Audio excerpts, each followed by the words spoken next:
banjo is probably what I'm best known for, and then I've probably done the most work in my career on electric guitar, and then acoustic guitar next, and then mandolin as well.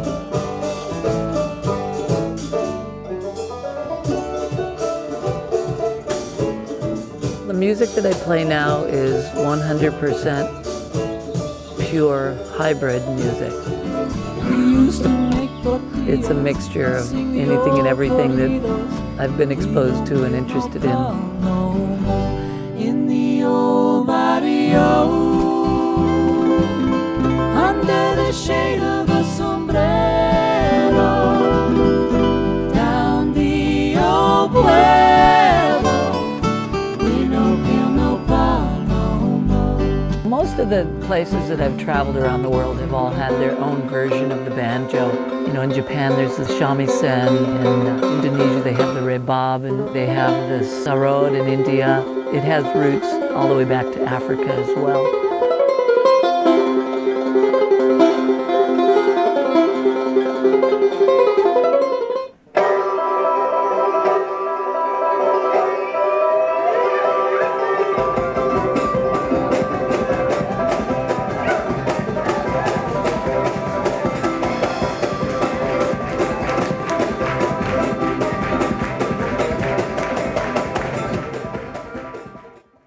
I was 17 when I got my first banjo, and then about a year from the time I bought a banjo, I was in this band and we were traveling, playing festivals.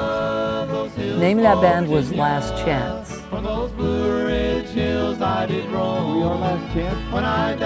Here, Jeff Harvey and I were best friends and surfing buddies. We started to attend a jam session. It was at a music store that was owned by a guy named Ken Orrick. He recognized great potential in myself and in Jeff. And so he took us under his wing and we created this really incredible punchy vocal sound.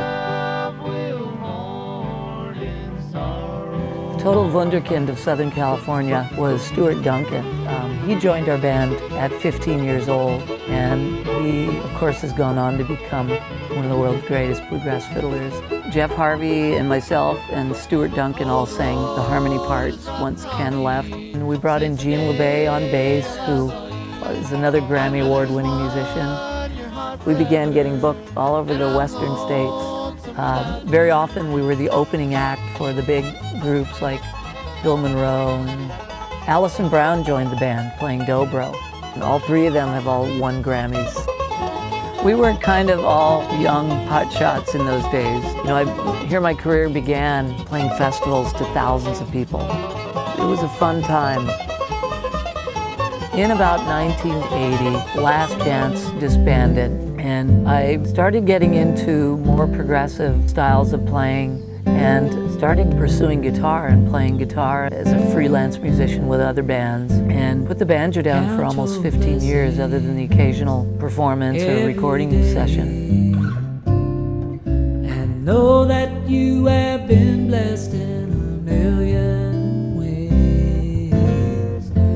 Thank heaven and the stars above, for you wake up in the morning in the light of love. When I lived in Maui, I was hired to perform with the symphony orchestra, and they were having me play guitar and banjo.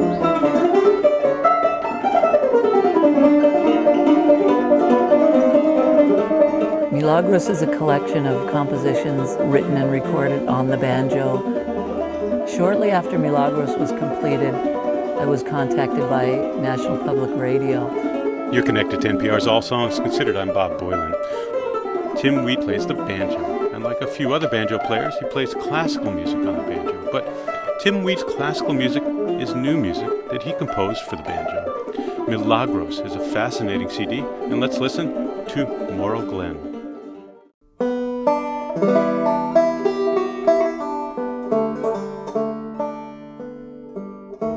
When I regained some facility on the banjo and some fluency on the banjo again after 15 years, I thought to myself, wow, I really had an investment on this instrument.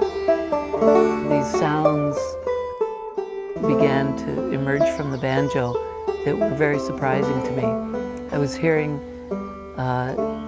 combinations of notes that were very expressive and very sensitive and beautiful.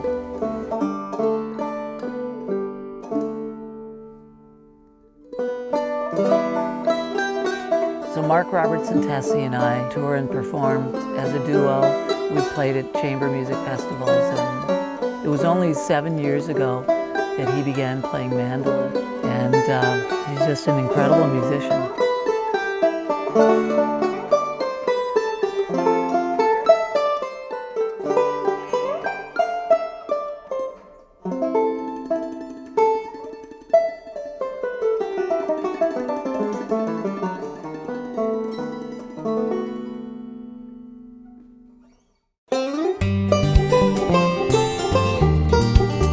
Working with Steve Wood was a thrill for me because he was a musician that I respected. Steve Wood called me to have me record on this project, and it turned out to be tracks for a new Dave Matthews Band CD.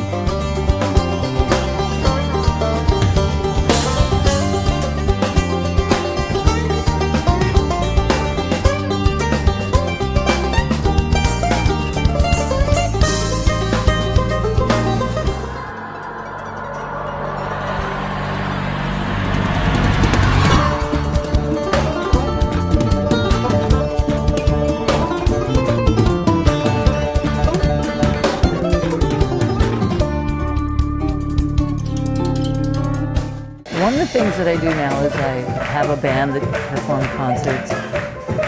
It's a 5-piece band, and then I also play in different configurations.